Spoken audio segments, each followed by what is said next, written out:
നമസ്കാരം. ഞാൻ അഡ്വക്കേറ്റ് പോളച്ചൻ പുതുപ്പാറ. എറണാകുളം അങ്കമാലി അതിരൂപതയിലെ വിമത വൈദികരുടെ മുട്ടുവിറച്ചു. എറണാകുളം വിമത വൈദികർ കീഴടങ്ങി. വരുന്ന ക്രിസ്മസിന് 25-ാം തീയതി എറണാകുളം അങ്കമാലി അതിരൂപതയിൽ എല്ലായിടത്തും സിനഡ് കുർബാന അർപ്പിക്കാൻ വിമത വൈദികർ തയ്യാറായിരിക്കുന്നു. ഒപ്പം സെന്റ് മേരീസ് ബസിലിക്ക തുറക്കും. അവിടെ ഡിസംബർ 25-ന് മുൻപ് തന്നെ സിനഡ് കുർബാന അർപ്പിക്കപ്പെടുമെന്ന് മനസ്സിലാക്കും. ഇന്ന് എറണാകുളം അരമനയിൽ പേപ്പൽ ഡെലിഗേറ്റ് സിറിൽ വാസിൽ പിതാവ് സെന്റ് മേരീസ് ബസിലിക്കയിലെ പാരിഷ് കൗൺസിൽ അംഗങ്ങളെ വൈകിട്ട് വിളിച്ചിരുന്നു. ഞാൻ തത്സമയം അവിടെ സിറിൽ വാസിൽ പിതാവിനെ കാണാൻ എത്തിയിരുന്നെങ്കിലും തിരക്ക് മൂലം ഞാൻ തിരിച്ചു പോകും. പോപ്പ് ഫ്രാൻസിസിന്റെയും സിറിൽ വാസിൽ പിതാവിന്റെയും ദൃഢനിശ്ചയത്തിന്റെ മുമ്പിൽ ഡിസംബർ 35-ന് സിനഡ് കുർബാന അർപ്പിക്കാത്ത വൈദികർ സഭയ്ക്ക് വെളിയിലായിരിക്കും എന്ന നിശ്ചയദാർഢ്യത്തിന്റെ മുമ്പിൽ വിമതർ കീഴടങ്ങി. മറ്റു മാർഗവും ഒന്നുമില്ല, സഭയിൽ നിന്നും പുറത്തു പോകുക എന്നത് മാത്രമാണ് അവരുടെ മുമ്പിലുള്ളത്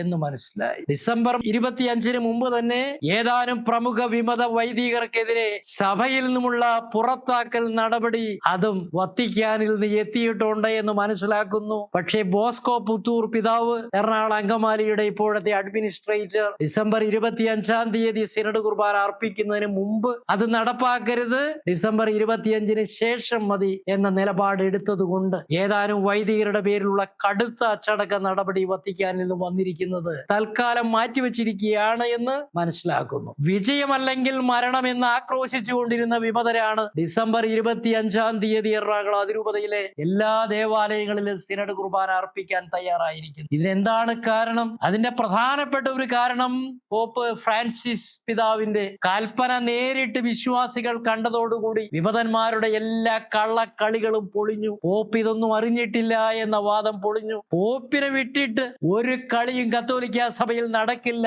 എന്ന് വിശ്വാസികൾ പറയാൻ തുടങ്ങി. എറണാകുളം അങ്കമാലി അതിരൂപതയിൽ വ്യാപകമായി വിമത വൈദികരുടെ നിലപാടിനെ തള്ളിക്കൊണ്ട് വിശ്വാസികൾ മുന്നോട്ട് വന്നു തുടങ്ങിയതോടെയാണ് വിമതർ തങ്ങളുടെ വിജയമല്ലെങ്കിൽ മരണം എന്ന നിലപാടിൽ നിന്നും മാറി സിനഡ് കുർബാന അർപ്പിക്കുക എന്ന പുതിയ നിലപാടിലേക്ക് വന്നിരിക്കുന്നത്. അങ്ങ് ഇരിക്കാലക്കുടയിൽ നിന്ന് ചില ഏഴാംകൂലി അച്ഛന്മാര് ഇവിടെ വന്നിരുന്നു. അവിടെ സിനഡ് കുർബാന പല തരത്തിലാണ് നടക്കുന്നതെന്നും നിങ്ങൾ എറണാകുളം അങ്കമാലിയിലെ വൈദികരും ഇങ്ങനെയൊക്കെ നടത്തിയാൽ മതി എന്നുമുള്ള ഉപദേശങ്ങളുമായിട്ട് ആണ് ഏതാനും 1-2 വൈദികര് അവിടെ നിന്ന് വന്നത്. അവർ സിറിൽ വാസിൽ പിതാവിനെ കണ്ട് പരാതി പറയാൻ വന്നതാണ്. അവർ വന്നതിന്റെ ഉദ്ദേശം എറണാകുളം അങ്കമാലി അതിരൂപതയിലെ വിമതർക്ക് ഉപദേശം കൊടുക്കാനും വിഷം കുത്തിവെക്കാനുമായിട്ട്. പക്ഷെ അതൊന്നും നടന്നില്ല. പക്ഷേ ഇപ്പോഴും വിമതർ ആശ്വസിക്കുന്നത് 25-ാം തീയതി ശേഷം ഒരു ദിവസം സിനഡ് കുർബാന അർപ്പിക്കും, പിന്നെ ഞങ്ങൾ ഉഴപ്പും, പിന്നെ ചർച്ചയാകാം. ഇതാണ് ഇപ്പോൾ ആശ്വാസം കണ്ടെത്തുന്നത്. അപ്പോ ഇത് 25-ാം തീയതി സിനഡ് കുർബാന ഒരു അടവ് തന്ത്രമാണ്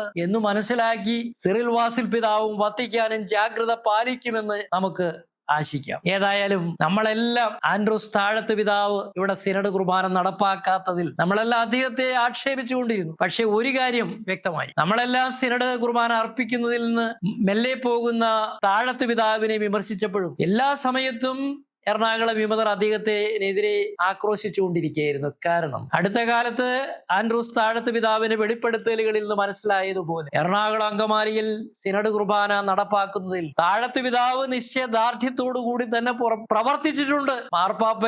മാർപ്പാപ്പ ഈ കാര്യത്തിൽ സംസാരിക്കുന്ന വീഡിയോ പിടിച്ചത് ആൻഡ്രൂസ് താഴത്ത് പിതാവാണെന്ന് വ്യക്തമായിരിക്കുന്നു. അപ്പൊ ആൻഡ്രൂസ് താഴത്ത് പിതാവ് മാർപ്പാപ്പ അറിയാതെയൊന്നുമല്ല വീഡിയോ എടുത്ത്, വ്യാജ വീഡിയോ ഒന്നും അല്ല എന്നും വിമതർക്ക് ഇപ്പൊ മനസ്സിലായിട്ടുണ്ട്. എന്തായാലും വിമതർ കീഴടങ്ങി കഴിഞ്ഞു. കാരണം അല്ലെങ്കിൽ സഭയ്ക്ക് പുറത്താണ് എന്ന ബോധ്യം സിറിൽ വാസിൽ പിതാവ് കൊടുത്തിരിക്കും. അധികം വേറെ ചർച്ചകളൊന്നുമല്ല. മാർപ്പാപ്പ എന്താണ് ഉദ്ദേശിക്കുന്നത് എന്ന് വളരെ വ്യക്തമായിട്ട് ഓരോ ദിവസവും ഓരോ കൊറോനകളിൽ നിന്ന് വന്ന വൈദികരോട് അദ്ദേഹം വെളിപ്പെടുത്തി. ഇതിന്റെ ഇടയിൽ കൈക്കാരന്മാരെ പോലും, വിവിധ ദേവാലയങ്ങളിലെ കൈക്കാരന്മാരെ പോലും ഈ സിറിൽ വാസിൽ പിതാവ് കണ്ടു. ആ കൈക്കാരന്മാര് പുറത്തു കടന്ന് സിറിൽ വാസിൽ പിതാവിനും സിനഡിനും ഒക്കെ എതിരായിട്ട് ഞങ്ങൾ എന്തു വന്നാലും സിനഡ് കുർബാന അർപ്പിക്കില്ല എന്നൊക്കെ പറഞ്ഞ് വാദിക്കുന്നത് കണ്ടു. ഈ കൈക്കാരന്മാരുടെ പണിയാണോ കുർബാന എങ്ങനെ ചൊല്ലണം എന്ന് നിശ്ചയിക്കുന്നത്? ലിറ്റർജി സംബന്ധമായി എന്തെങ്കിലും അധികാരങ്ങൾ കൈക്കാരന്മാർക്കുണ്ടോ? അവരുടെ പണി പള്ളി വളപ്പിലെ ജാതിയുടെ കട കിടക്കലും തെങ്ങിന് വളം മെഡൽ തെങ്ങ് കയറുന്നതും അല്ലെങ്കിൽ നേർച്ചപ്പെട്ടിയിലെ പണം എണ്ണി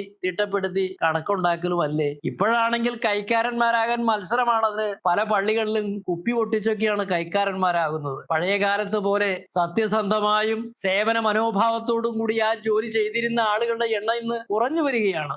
എല്ലാവരും അങ്ങനെയാണെന്ന് ഞാൻ പറയുന്നില്ല. എന്തായാലും കൈക്കാരന്മാര് കുർബാനക്രമത്തെ പറ്റി കൈക്കാരന്മാരെ സിറിൽ ബാസിൽ പിതാവ് വിളിച്ചത് പള്ളിയുടെ താക്കോല് ഇവരുടെ കയ്യിൽ ചിലപ്പോൾ കാണുമല്ലോ, പള്ളി പൂട്ടേണ്ട കാര്യമൊക്കെ അറിയിക്കാൻ വേണ്ടിയിട്ടായിരിക്കും. എന്തായാലും കൈക്കാരന്മാർക്ക് കുർബാനയുടെ വിഷയങ്ങളൊന്നും മനസ്സിലായിട്ടില്ല. വിമത വൈദിക പ്രമുഖന്മാർക്കൊക്കെ മനസ്സിലായി. അവരുടെയൊക്കെ ഫോണുകൾ ഇപ്പോൾ നിശബ്ദമാണ്. വിജയം അല്ലെങ്കിൽ മരണമെന്ന് പറഞ്ഞവർ അതിക്രമമൊന്നും കാണിക്കില്ല എന്ന് നമുക്ക് വിചാരിക്കാം. അവർക്ക് വേണ്ടി പ്രാർത്ഥിക്കാം. ഏതായാലും ഡിസംബർ 25 സിനഡ് കുർബാന അർപ്പിക്കപ്പെടുമ്പോൾ എറണാകുളം അങ്കമാലിയിലെ വിശ്വാസികൾക്ക് ഒരു സത്യം ബോധ്യപ്പെടും. ഇതാണോ വിമതർ ഈ പറഞ്ഞ് പ്രചരിപ്പിച്ച സിനഡ് കുർബാന?